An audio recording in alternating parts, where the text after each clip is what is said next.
Here we're back at part 2 of Goldwing GL1500, talking about replacing the drive shaft. If you didn't see part 1, what we had to do, we'll take you real quick on the biggest part of it was having to remove the rear end. Show them the bolts, Joe. I'm Harry, by the way. My son's Joe taking the camera.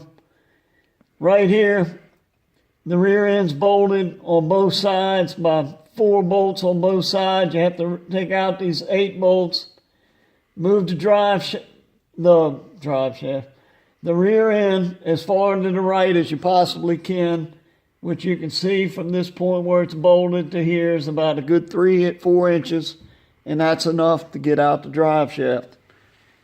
We got the drive shaft from Champion. This is a Champion conversion.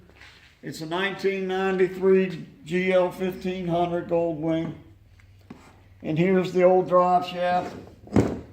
And here's the brand new one.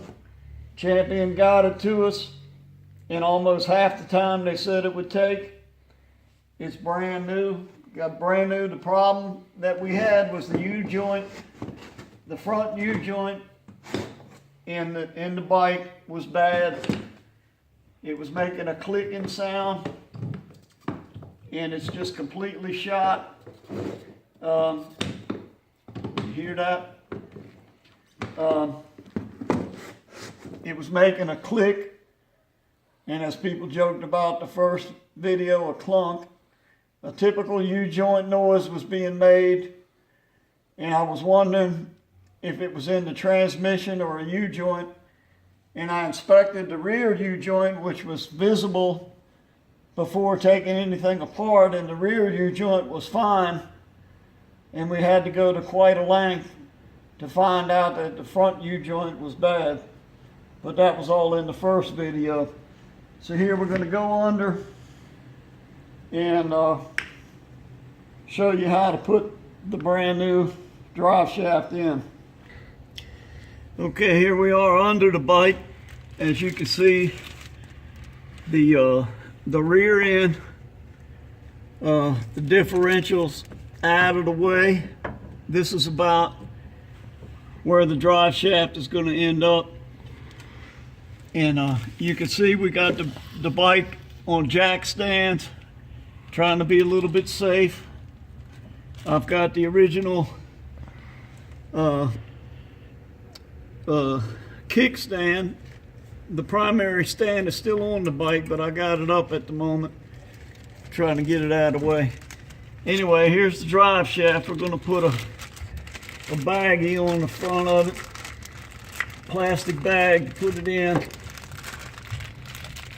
and we're just going to very simply, now that everything's out of the way, you can see it goes in very easy. That's as far as I'm going to put it in, because I could feel it hitting up front already. All right, now we're going to stop there, and Joe's going to go up front, take the baggie off, and guide that onto the final drive of the transmission. But you can see how easily that went in with the differential out of the way. That drive shaft just slides right in and out, because the differential is that 3 inches out of the way to the right, like we showed you on the outside of the bike.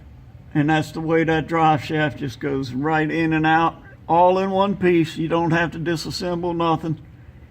You don't have to take the drive shaft apart. That thing's been assembled by Champion. They say that they balance it and everything else, and it's good to go.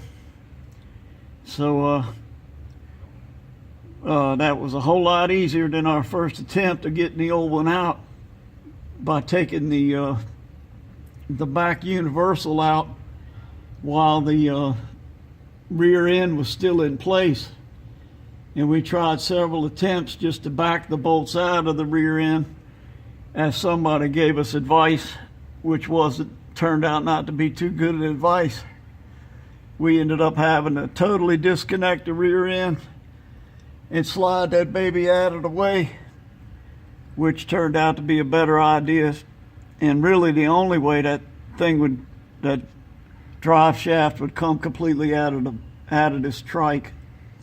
Now, like I said, this is a Champion conversion, but I imagine they're all pretty much going to be the same as far as how much room you got to deal with in getting the drive shaft in and out of a Honda. And I imagine if you got a Harley that has a belt that you got to disassemble the rear end to get the belt over top of the rear end. And you probably got a time with a Harley as well if you lose your belt. Me and Joe talked about that too. You probably got the same situation trying to replace a belt on the Harley. So anyway, we think we'll stop here and let you go up front.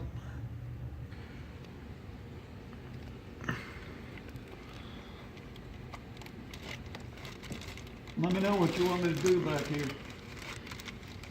All right, I got the bag off. Do you need to come forward? Yep. Come on forward. Yes, sir. Now you're not dragging in the dirt, are you? Keep going. All right. Is it on? Keep going. It only goes about halfway up that shaft. There it goes. There, it's on? Yeah, it went all the way. You went all the way on the shaft? Yeah. Oh, well, that's cool. That'll give us room for the moving this rear end on then, if it's all the way up on there. Yep.